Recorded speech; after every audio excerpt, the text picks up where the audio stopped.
Alright dudes, I got one for you today I'm excited about. Here's why. About a year ago, I put this build together here, which was an Infinite Archive build using all shock damage with the Shocking Burst skill, where you just run around AoE nuking everything, and it was both incredibly fun to play, my favorite Archive build by far still to this day, and it was also crazy effective where I hit Arc 10 and 11 with it 2 or 3 times on stream. So just a really great and fun Archive build that was so different from so many of the traditional builds that we have to play to go far. So many people wanted a non-Archive version of it for things like dungeons, trials, and solo content, and I tried. I really tried to make it work, but it just wasn't great without Archive visions powering it to make it worth it. It was just a low damage and horrible sustained mess. And then subclassing came along and things changed. Now it's an absolute monster in PvE content, and it's so easy to do well with. Look at this. I have my back turned to these dummies and I'm pressing one button with Flood already out. This is literally all you do for trash mob scenarios, and you only add a Merciless Resolve and an ult for bosses. Incredibly simple to play. I play tested all of it this week on stream, clearing Veteran Maelstrom and vateshran in really great time, roughly on par with the Stormblade's time. Soloed the trial boss Saint Lothus, a world boss, and did a bunch of miscellaneous dummy testing. This is a perfect build for dungeons, lots of trials, or usual solo stuff like veteran arenas, world bosses, and low arc farming in IA. This one really isn't for veteran dungeon solos, sweaty vet trial achievements, or something to try and push high with in IA though. It's not made for that. Side note on that, I do have the IA version reworked and ready to go with subclassing. I just need to get a new Arc 10 run in with it or so on stream, and then I'll get that published for you as well. Okay, this one's a little messy, so to make it simple, this is what I'm going to do. I'm going to present one main version that you can use for all of your solo stuff and for group content, and then give you a small list of things you can pick and choose to do if you want to elevate the pure damage aspect of it to get even more oomph out of it for things like dungeons and trials, if wanted, just like I did on the Stormblade video. I also have the written guide up and available for you now over at the GAMEROOM.tv. Let's go.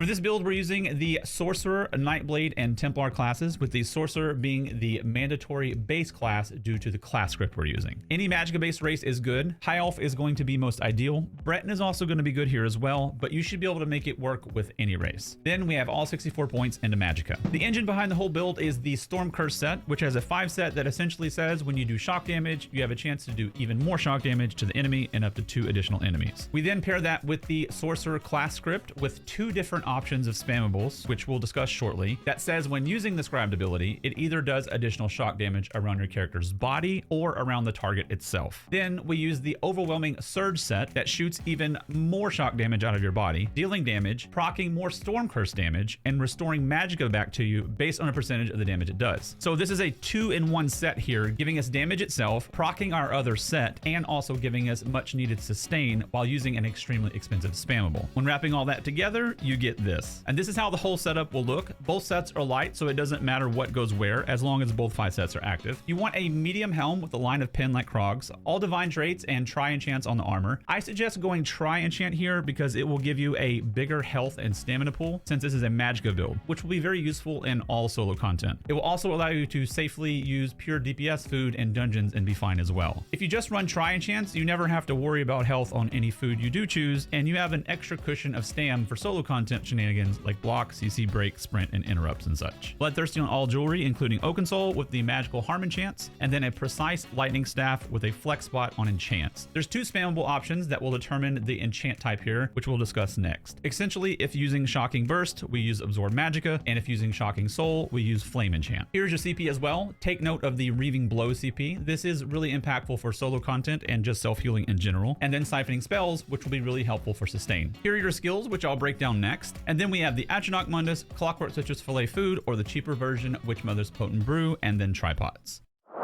For our abilities, first we have Boundless Storm. This turns your body into lightning, does shock damage, procs the Storm Curse set, and also gives you movement speed with Major Expedition. Crit Surge, a set it and forget it of sorts healing ability that will passively heal you as you do crit damage. These 2 abilities have a timer of 30 and 33 seconds, so almost no micromanaging of these at all. Lightning Flood. This is a super important ability and the one main ability you do not want to remove from the bar if you make personal changes. This deals shock damage in an area every 1 second. That 1 second is important because it means it has a chance to proc your Storm Curse set every single second on everything it's hitting. It also gives you a personal synergy, which is impactful for sustain with the Undaunted command passive. Next is Merciless Resolve. You build stacks, increasing your spell damage as you light attack, and then can dump 5 stacks at a time for huge burst damage and a huge burst heal if in melee range. Try to keep this between 5 and 10 stacks most of the time, and remember to utilize this for a burst heal whenever needed. At 10 stacks, it's basically a full health bar on a crit. Next, we have End Cap for increased boss damage. You can use Soul Harvest here if you like, but the idea here is you're going to be dropping Lightning Flood and spamming your spammable on trash mobs until you get to bosses. Once you get to a boss, you'll have more ultimate, ideally 120 or more, which activates the secondary effect of End Cap, increasing the damage increase duration time to 12 seconds, helping you burn through bosses. Using this on trash is kind of a wasted global versus just keep pumping out all of the splash damage with your spammable, unless there's a specific beefy ad along the way. Either morph is going to be useful for a general damage increase, passively getting more crit rating from the Nightblade Pressure Points passive. You can also use Crescent Sweep or its other morph for pure AoE farming if that's what you're doing. And Power Overload will give you enormous single target damage windows as well. It's up to you, but I use End Cap for legitimately everything I did. For our spammable, we have 2 options, Shocking Soul and Shocking Burst, both of them with the same first 2 scripts of shock damage and class mastery. Third script and weapon enchant will change depending on which you choose, along with the playstyle of it. My favorite of the 2 is Shocking Burst, which makes your character explode with lightning all around you, hitting everything. You can just run around aimlessly destroying everything this way. But it is crazy expensive, so we help band-aid that with the Magicka Steel third script, giving us more sustain, and also run the Absorb Magicka weapon enchant. I had no problem sustaining it in most everything I did with these additions. The other option is Shocking Soul, which is a traditional range spammable, which is much cheaper, so we bring in the Major Breach third script for more penetration and the Flame enchant for more boss damage. And with the class script and Storm Cursed, you still get crazy AoE splash damage as well. This will also have more single target damage for things like bosses, as it has a larger tooltip, and then you have Major Breach. I did kind of a mixed bag between these 2 spammables on all the content I did on stream, but they both work completely fine. It's just whichever way you prefer to play it. Something to be mindful of is